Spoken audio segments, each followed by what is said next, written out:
Assalamualaikum, salam sejahtera dan selamat kembali semula ke channel Abang. Terima kasih sangat-sangat sudi nak dengarkan cerita yang Abang nak sampaikan. Hari ini Abang nak sampaikan satu lagi cerita. Memang ceritanya sangat menarik untuk kita jadikan iktibar dan juga hiburan. Jadi sebelum kita mulakan cerita, marilah kita sama-sama berdoa kepada Allah Ta'ala. Semoga Allah panjangkan umur, murahkan rezeki, berikan kesihatan yang baik untuk kita semua, permudahkan segala urusan kita dunia dan di akhirat. Semoga Allah memberikan syurga buat mak ayah kita, juga memberikan keamanan untuk kita satu dunia. Tanpa berlengah lagi, Abang akan mulakan cerita kali ini dengan a'udzubillahi minasyaitonirrajim. Bismillahirrahmanirrahim. Allahumma salli ala sayyidina Muhammad wa ala ali sayyidina Muhammad.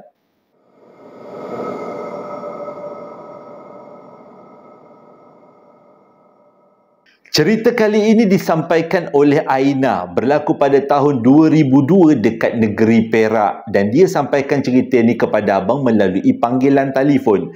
Jadi kalau semua orang yang pernah menonton cerita Abang, kalau cerita yang disampaikan melalui panggilan telefon tu ceritanya memang betul-betul menusuk ke hati Abang. Oh, sebelum mulakan cerita, salam Ramadan yang ke-5, ke-6, lebih kurang macam itulah.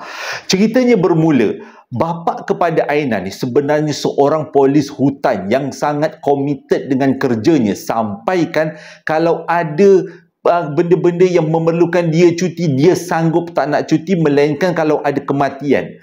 Sampaikan raya pun memang susah sangat nak cuti. Itu komitmen bapa dia ni. Tapi dia tak sangka komitmen bapa dia ni dalam pekerjaan sebagai seorang polis hutan mengundang sesuatu yang sangat tidak selesa, yang menyebabkan mereka semua nasihatkan bapa dia supaya berhati-hati sewaktu bertugas. Ceritanya pada tahun 2002, pada waktu tu bapa dia mendapat arahan untuk bertugas di dalam hutan. Tapi tidak dinyatakan apakah jenis tugasnya. Cuma pada waktu tu dia dan adik-beradik dia reda je. Asalnya mereka semua ni nak pergi berjalan-jalan dekat Langkawi. Tiba-tiba bapa dia dapatlah kerja baru. Maksudnya operasi baru. Bapa dia terus tak kata ya, tak kata tak, memang terus pergi. Dan dia ni rasa macam tak sedap hati lah.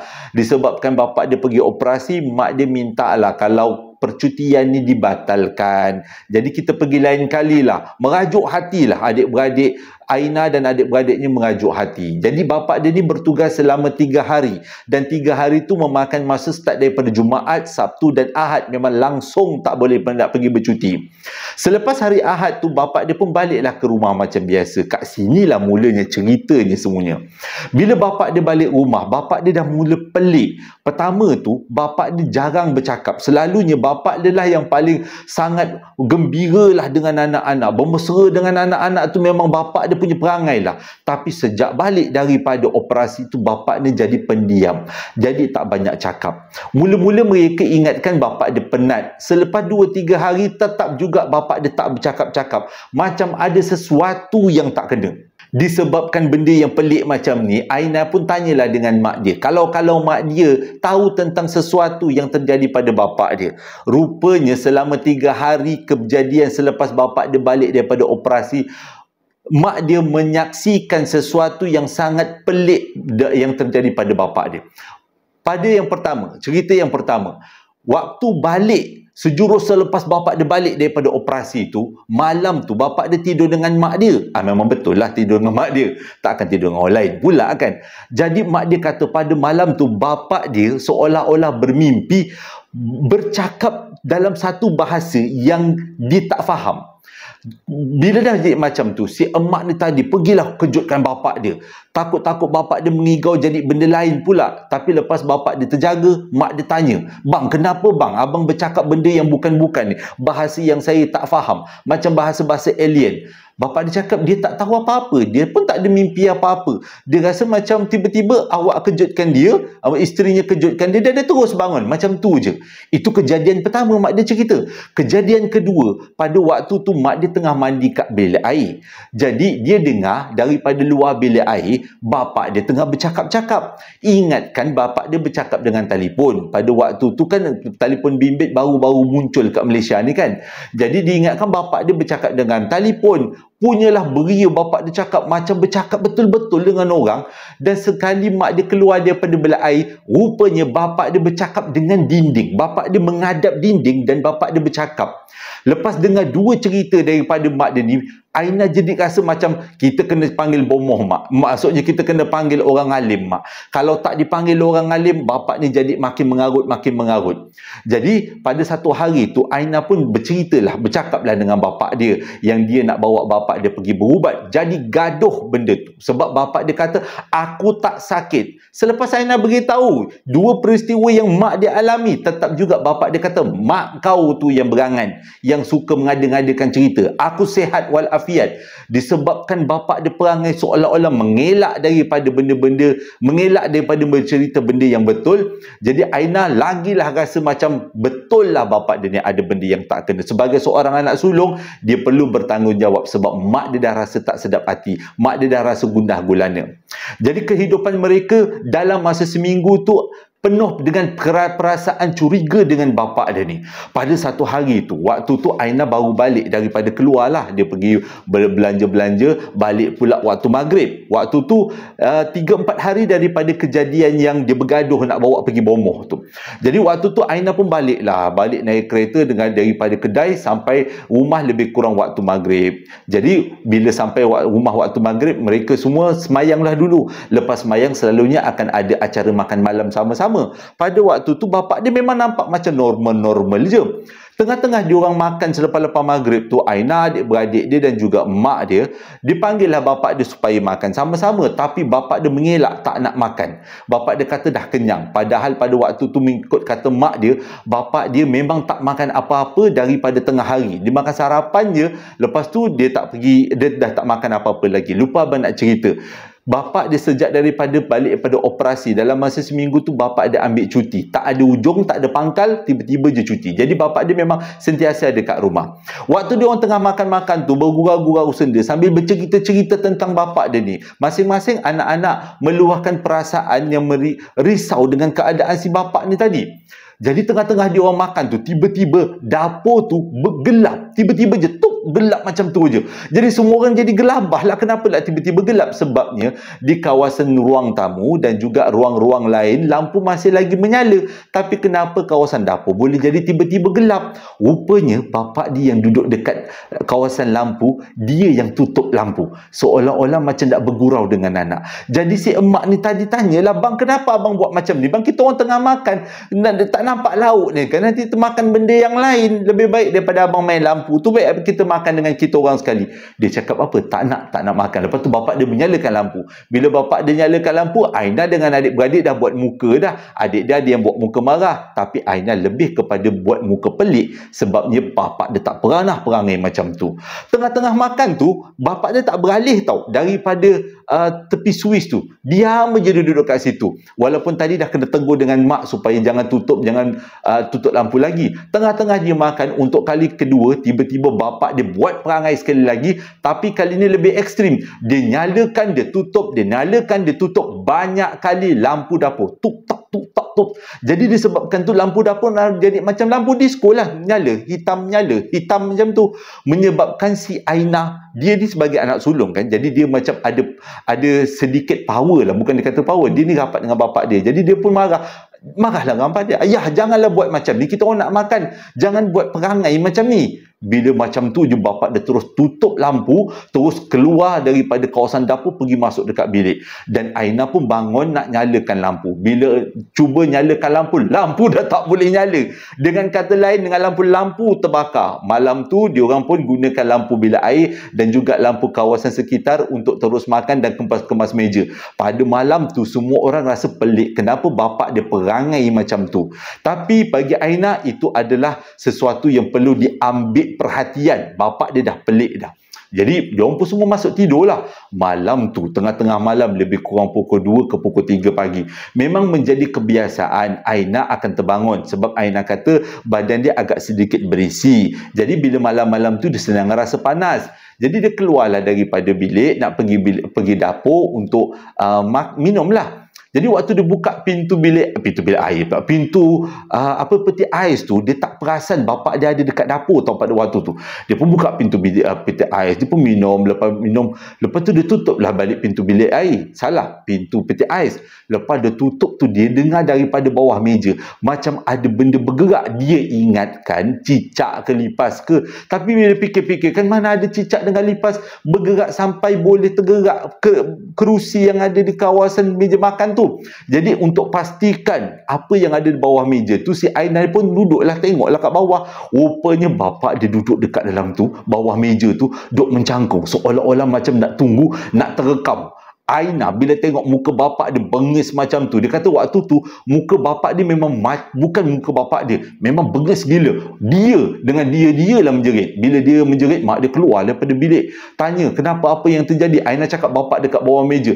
Waktu tu kan lampu dah tak boleh menyala kan, jadi tak nampak siapa yang ada bawah meja tu. Jadi si mak ni pun kata, mak, bapak ada bawah meja, takkanlah bapak kau duduk bawah meja. Jadi si mak ni pun sama-sama lah tengok, memang betul-betul mak dia pun terkejut bapak dia bawah meja. Teruslah mak Aina tarik Aina daripada dapur, meremang abang, tarik daripada dapur, masuk ke dalam bilik mak dia. Bila masuk dekat dalam bilik mak dia, tutup pintu, kunci, rupanya bapak dia ada atas katil. Jadi siapa yang bawah meja dan siapa yang bawah atas katil? Adakah orang yang sama ataupun orang yang berlainan? Lepas tu mak dia cakap, mak dia yakin yang ada atas katil tu bapak dia. Sebabnya bapak dia berkeruh waktu tidur macam tu. Jadi yang ada bawah almari, bawah meja dapur tu memang betul bukan bapak dia. Jadi waktu tu Aina dah mula rasa macam huru-hara. Sebab siapa yang dia nampak dekat bawah meja tu? Dia orang pun pergilah dekat katil, kejut bapak dia. Memang bapak dia bangun. Lepas bapak dia bangun, dia orang cakaplah ada orang lain dekat dalam rumah. Bapak dia terkejutlah sebagai seorang polis hutan. Memang terkejutlah siapa pula ada dalam rumah tu. Bapak dia terus keluar, bawa belantan keluar daripada bilik, penuh-penuh nak menyerang. Bila pergi dekat kawasan dapur, ikut cerita kata Aina, ikut logiknya, bunyi kerusi bergerak tu mestilah kedudukan kerusi semuanya bergerak dan tidak di tempat yang asal kan, ikut logiknya. Tapi bila diorang bertiga sampai dekat dapur, kerusi semuanya keadaan elok, macam tak ada apa-apa yang berubah, yang bergerak, tak ada. Padahal pada waktu Aina nampak benda yang bawah meja tu, memang dia dah siap-siap tarik kerusi. Dan waktu mak dia sampai, mak dia pun tarik kerusi. Dengan kata lain, kedudukan kerusi mesti akan berubah. Tapi tak tahulah kenapa pada waktu mereka bertiga datang dekat dapur, kerusinya masih lagi dalam kedudukan yang sama.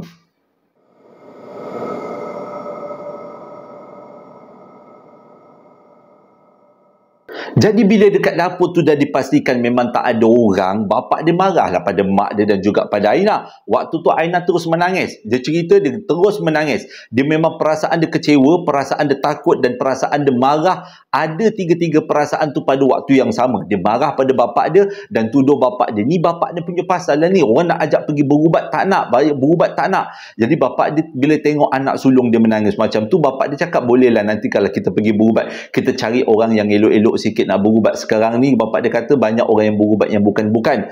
Jadi Aina kata Aina berjanji dia akan cuba cari. Dia tanya kawan-kawan dia. Bapak dia pun sama, usaha tanya dengan kawan-kawan. Begitu juga dengan mak dia, nak cari orang yang boleh berubat dekat kawasan Perak. Jadi selepas kejadian tu cukup seminggu, bapak dia sambung semula kerja macam biasa. Jadi sewaktu bapak dia kerja tu, jadi Aina jarang berjumpa dengan bapak dia selain daripada waktu makan malam dan juga waktu malam. Esok paginya dah masing-masing pergi kerja. Aina pula pergi kerja, bapak dia pergi kerja, mak dia tinggal kat rumah dengan adik-beradik yang lain. Jadi jarang-jaranglah jumpa. Jadi pada satu hari tu Aina balik daripada kerja, tengah-tengah dia meletih-letih badan tu, dia pun masuklah dalam rumah. Bila masuk dalam rumah, dia tanya dengan mak dia, mana bapak dia? Mak Aina cakap bapak dia belum balik. Pelik juga dia kata, sebabnya selalunya kalau tak ada operasi, bapak dia memang balik on time. Lebih kurang pukul 6 dah sampai kat rumah. Pada waktu tu dah jam menunjukkan dekat-dekat nak maghrib, takkan bapak dia belum sampai balik rumah lagi. Jadi Aina pun dengan mak dia pun melepak-lepak lah dekat ruang tamu sambil-sambil nak menunggu bapak dia. Anak-anak lain adalah buat kerja-kerja lain sebab anak lain pun masih lagi sekolah. Aina je yang dah kerja pada waktu tu. Jadi tengah-tengah dia tunggu tu, tiba-tiba dia dengar macam ada orang berborak-borak, ada suara orang. Kalau diamati betul-betul memang suara bapa dia. Jadi mak dia pun teruslah tak tengok pintu. Mak dia terus pergi ke pintu, tak selak-selak langsir dulu. Teruslah buka pintu grill, buka pintu papan. Memang macam biasalah tindakan sebagai seorang isteri yang nak membenarkan suami dia masuk, sebab dia yakin yang ada dekat depan rumah tu suami dia. Jadi selepas buka pintu, mak dia pun duduklah semula dekat aina sambil-sambil berborak, sambil menunggu bapak dia masuk. Selepas 10 minit, bapak dia tak masuk-masuk. Masih lagi berborak-borak dekat depan rumah. Jadi Aina dia rasa panas hati. Sebab ni dah nak maghrib ni. Kejap lagi azan. Bapak dia pintu terbuka. Kan orang Melayu kan tak boleh pintu terbuka waktu maghrib. Tak elok kan orang Islam selalunya. Jadi Aina dia pun bangun. Dia nak tengok, nak panggil bapak dia. Ayah ni berborak dengan siapa sampai maghrib tu. Tak reti-reti nak berhenti borak. Bila dia sampai dekat depan, dia tengok tak ada orang pun. Dia balik semula. Dia tutup pintu, dia balik semula dekat mak dia. Dia tanya dengan mak dia, mak dengar tak tadi ayah berborak dekat depan rumah? Mak dia kata dengar. Sampaikan Aina bangun tu masih lagi dengar suara bapak dia berborak. Aina cakap, tak ada mak. Tak ada orang berborak pun dekat depan rumah. Dah dua beranak dia ketakutan dah. Siapa pula yang berborak depan rumah? Tiba-tiba dalam keadaan ketakutan tu, ada orang ketuk pintu. Dan Aina kata dia yakin yang ketuk pintu tu bapak dia. Sekali dia buka, tak ada siapa pun. Dah lagi sekali anak beranak ni ketakutan. Macam mana kita nak buat ni dalam keadaan. Tengah-tengah ketakutan tu bunyilah azan maghrib. Lepas bunyi azan maghrib, ini memang ekstrim sikit. Bila bunyi azan maghrib, jadi dia orang ingatkan bila azan semuanya akan tenang lah.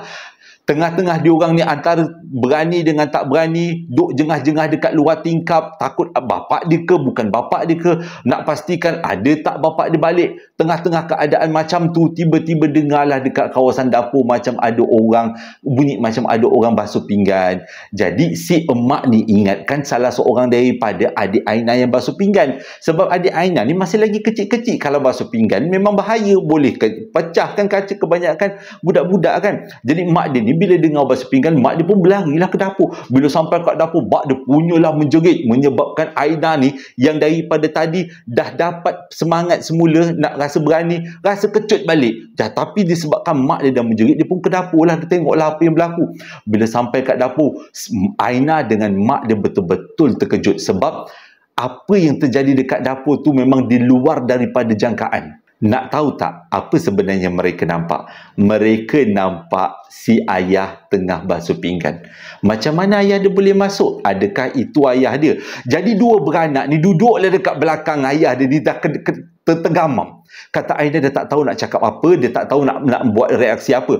Jadi dalam keadaan yang dua beranak ketakutan, si emak dipanggil, "Bang, abang tu abang ke?" Lepas tu bapak dia tutup pilih air dan bapak dia pun pandang mak dia, "Saya, awak dah kenapa?" Waktu tu dua beranak ni minta si ayah ni tadi mengucap, baca ayatul kursi, baca ayat Al-Fatihah. Si bapak ni pun pelik je, dia pun bacalah ayatul kursi, baca Al-Fatihah. Jadi selepas tu memang confirm lah itu memang bapak dia. Jadi si mak ni tadi tanyalah, "Bila masa abang balik? Bila masa abang masuk? Tadi kan awak buka pintu, abang pun masuk lah. Bila abang masuk, abang pergi kat dapur, lepas tu abang makan lah, lepas tu abang basuhlah pinggan. Ada kuih dekat dapur tadi kan." Tapi Aina dengan mak dia memang betul-betul tak nampak bapak dia masuk. Dia orang masih dengar bapak dia tengah berborak, bunyi-bunyi apa pula tu. Ya Allah, Ramadan pun. Jadi dah gelabah. Jadi dia orang nak pastikan siapa pun dah mula gelabah. Okey, jadi yang ada dekat dapur tu memang betul-betul lah bapak dia. Ya, dia orang sebenarnya tak perasan bapak dia masuk. Sebenarnya anak kata memang dia yakin, dia dengan mak dia yakin bapak dia berborak depan rumah dan bapak dia belum masuk rumah pada waktu tu. Bila dia tanya dengan bapak dia kata dia tak pun berborak depan rumah. Dia memang balik rumah, parking kereta, lepas tu tengok mak dia buka pintu, dia terus bapak dia masuk. Lepas tu mak dia pun tutup pintu. Itu je. Tapi dia pelik kenapa dia tak nampak langsung bapak dia.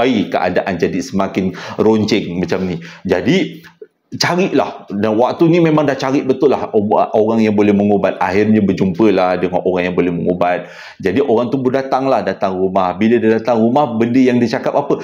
Keras juga rumah ni, perlu dipagar. Tak cakap apa-apa lagi, terus dia cakap ni mungkin jenis dia kata Aina, orang ni adalah dikenali boleh tengok alam sebelah, boleh nampak lah, boleh merasainya. Jadi dia pun datang, dia pun tanyalah apa yang sebenarnya, kenapa dia dipanggil. Lepas tu Aina dengan mak dia ceritalah, bapak dia pun ceritalah, yang bapak dia kata anak dengan mak dengan si anak ni nampak dia begini-begini, yang si emak pun cerita, yang si Aina pun cerita. Jadi ustaz tu cakap boleh kita buat upacara lah sikit. Jadi adalah upacara-upacara yang dia buat, termasuk dengan mandi-mandi lah, apa benda lah semua, tarik-tarik benda lah semualah yang berkaitan dengan makhluk alam sebelah tu. Habis-habis berubat tu, jadi ustaz tu beritahu sebenarnya bapak dia tak ada apa-apa, bapak dia okey je. Cumanya sewaktu bapak dia pergi ke operasi, bapak dia terjadi satu peristiwa yang menyebabkan sesuatu yang ada di dalam hutan ikut bapak dia balik dan menyamar sebagai bapak dia. Itu je dia kata. Dan benda tu bukanlah benda yang dibela, tapi benda liar. Jadi bila macam tu si bapak kata, dia kata dekat dalam hutan tu dia mengalami satu peristiwa, dia kata waktu operasi tu, dia kata. Jadi tanyalah, ustaz ni pun tanya, yang dua beranak ni pun tanya, anak-anak lain tu semua adalah waktu mengubat tu. Bapak dia kata waktu di dalam hutan dia ada nampak ada dua batang pokok. Dia rasa macam pelik dekat dua batang pokok yang ditanam lah. Kenapa peliknya? Sebab kedua-duanya sama saiz, sama besar dan sama tinggi. Jadi bapak dia rasa macam ada yang tak kena dengan pokok ni. Bapak dia duduklah congkel-congkel. Sewaktu bapak dia memerhatikan kubur tu, tiba-tiba ada kawan dia datang. Kawan dia cakap, kawan dia memang pakar dalam hutan. Kawan dia kata mungkin apa yang ada, yang bapak dia nampak tu, dua pokok tu yang sama saiz ni adalah kubur orang zaman dulu, dia kata. Mungkinlah, dia kata, kubur zaman dulu. Jadi kita jangan usik-usik dia. Kalau tengok daripada keadaan pokok, dialah bukan beragama Islam lah. Mungkin kubur tu adalah kubur sebelum kedatangan Islam, sebab kedua-dua pokok tu dah besar dan saiznya dua-dua sama. Selepas ditengok daripada jauh tu, bila dia tengok daripada jauh, memang boleh perasan kedudukan pokok tu memang pelik, dan seperti kedua-duanya adalah seperti tiang batu nisan yang besar. Sebenarnya bukan tiang, tapi memang pokok yang dijadikan tiang. Jadi bapak dia kata dia tak buat apa-apa dengan situ, cumanya untuk pastikan, dia pun kan dia tak pastikan yang mula-mula jumpa tu apa benda kan. Jadi selain daripada congkel-congkel tanah kat situ, bapak dia pun berdiri menghenjak-henjak dekat atas tanah di antara dua batang pokok tu, sebelum dia tahu yang itu adalah mungkin bekas kubur lama. Jadi mungkinlah disebabkan tu benda tu ikut bapak dia balik. Jadi itulah yang menjadikan keluarga ni huru-hara sekejap lah.